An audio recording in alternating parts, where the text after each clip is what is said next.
എല്ലാവർക്കും സുഖമല്ലേ? നമുക്കിന്ന് ബത്തക്കത്തോടുകൊണ്ട് ഒരു ജ്യൂസ് ഉണ്ടാക്കി നോക്കിയാലോ? നമ്മൾ സാധാരണ ചക്കേൻ്റെ എല്ലാ ഭാഗവും ഉപയോഗിക്കുന്ന പോലെ നമുക്ക് ബത്തക്കേൻ്റെ ഈ തോടും കൂടെ ഒന്ന് ഉപയോഗിച്ച് നോക്കാം.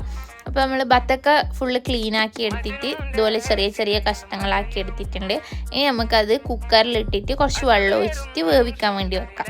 ഇനി നമുക്ക് വേണ്ടത് തേങ്ങാപ്പാല. അപ്പോൾ തേങ്ങ അരച്ചെടുത്തിട്ട് നമ്മൾ തേങ്ങാപ്പാൽ റെഡിയാക്കി എടുത്തിട്ടുണ്ട്. ഇനി നമുക്ക് ഈ ബത്തക്കത്തോടിൻ്റെ ഈ ഒരു വേവിച്ച സാധനം റെഡി ആയിട്ടുണ്ട്. ഇനി നമുക്കത് മിക്സിയിലിട്ടിട്ട് ഒന്ന് അടിച്ചെടുക്കണം. വേവിച്ച് കഴിഞ്ഞാൽ ഇങ്ങനെ ഒരു മഞ്ഞ കളറിലാണ് കിട്ടിയിട്ടുള്ളത്. ഇനി നമുക്ക് തേങ്ങാപ്പാൽ ഇതുപോലെ തിളപ്പിക്കാൻ വെച്ചിട്ട് തിളച്ചു വരുമ്പോൾ നമുക്ക് ആവശ്യത്തിലുള്ള പഞ്ചസാര ഇട്ടിട്ട് ഒന്ന് ഇളക്കി കൊടുക്കാം. ഇനി നമുക്ക് ആ ബത്തക്ക തോട് നമ്മൾ അടിച്ചെടുത്ത ഒരു പൾപ്പ് നമുക്ക് ഇതിലേക്ക് ഇട്ടിട്ട് ഒന്ന് കുറച്ച് സമയം മിക്സ് ചെയ്താൽ മതി. ഇത് നമ്മൾ ഫ്രിഡ്ജിൽ വെച്ചിട്ട് പിറ്റേ ദിവസം എടുത്തതാണ്. ടേസ്റ്റ് എനിക്ക് ഓക്കെയാണ്, മുടിയുള്ള എല്ലാവർക്കും ഓക്കെ തന്നെയാണ്. അപ്പം നിങ്ങളും ട്രൈ ചെയ്ത് നോക്കുക.